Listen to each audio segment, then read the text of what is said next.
Jadakiss say, from here on, I spit it in rare form. Welcome to Freestyle Fridays. I'm just gonna jump on the mic and just hit it or whatever comes up.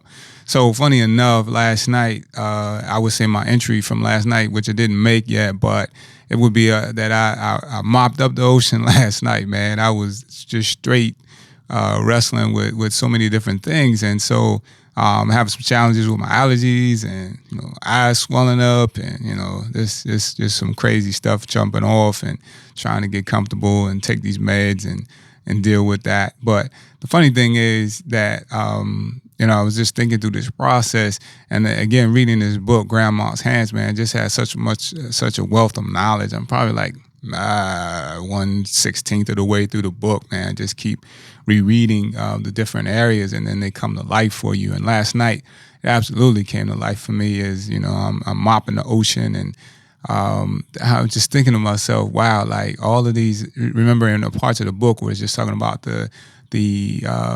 our mind state is, or at least the lizard part of our brain, right?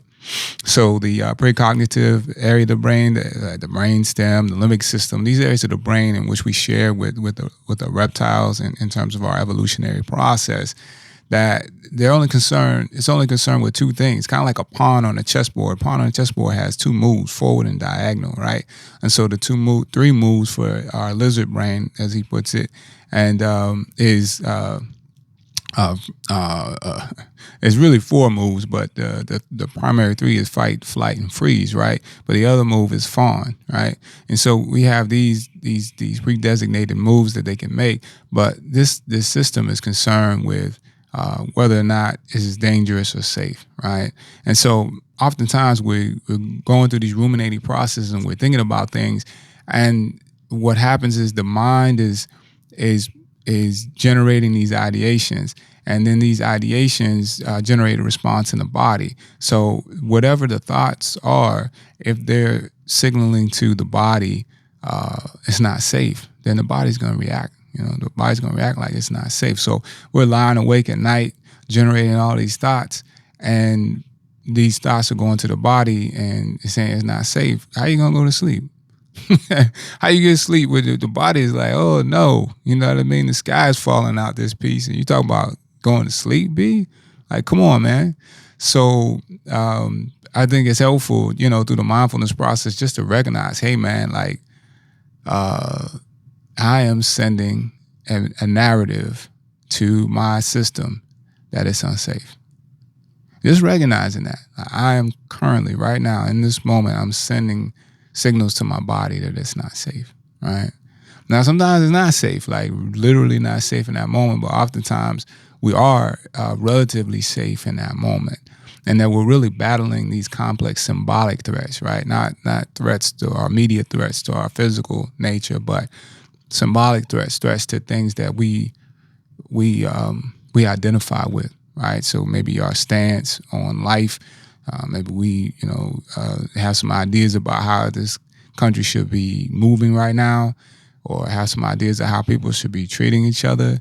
And so when we look out into the world, we don't see that happening, or we have some ideas about what we want to accomplish, and we have a time frame for that, and we see that that's not happening, or we might be in a situation that we don't want to be in, or a place that we don't want to be in, and we're working to move out of that, and that's not happening fast enough. And so these things that we identify with, they're very important to us, but at the same time, they don't. I imagine the word would be they don't rise to the level of immediate physical danger, and yet still the body is reacting that way because we're sending a message that it's unsafe. And so I think it's helpful to just be like, hey man, I'm sending this message that it's unsafe, but it actually is relatively safe right now, right?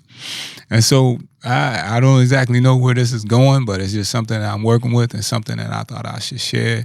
And this process, and also this is my first Freestyle Fridays. I just want to say, like, messages that I drop here, I'm not an expert. Like, I'm not coming on here as a guru, and I'm not speaking from a podium. I'm speaking from the trenches, man. I'm right here with you, working through this process of of understanding myself and understanding the world that we live in a more expansive way, so that I can make a firm contribution to the forward flow of humanity, right?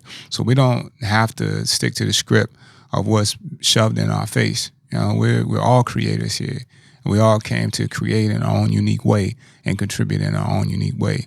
And so this is what I'm using this particular platform to do with Peace Mode, and just providing my take, my filter on tools and what's working for me and what's not working for me, and different revelations. And my desire and my intention is that they support you in your process, and you can also chip in and say, hey man, I tried this, or I tried that, or this is something else, and then we just build together, right? Understanding that we're all connected.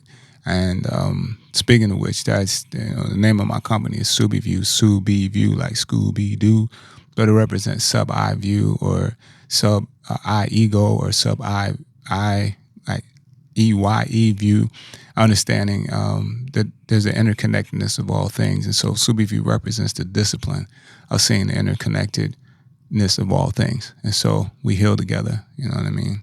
And that's what it is. So that's it for Freestyle Fridays.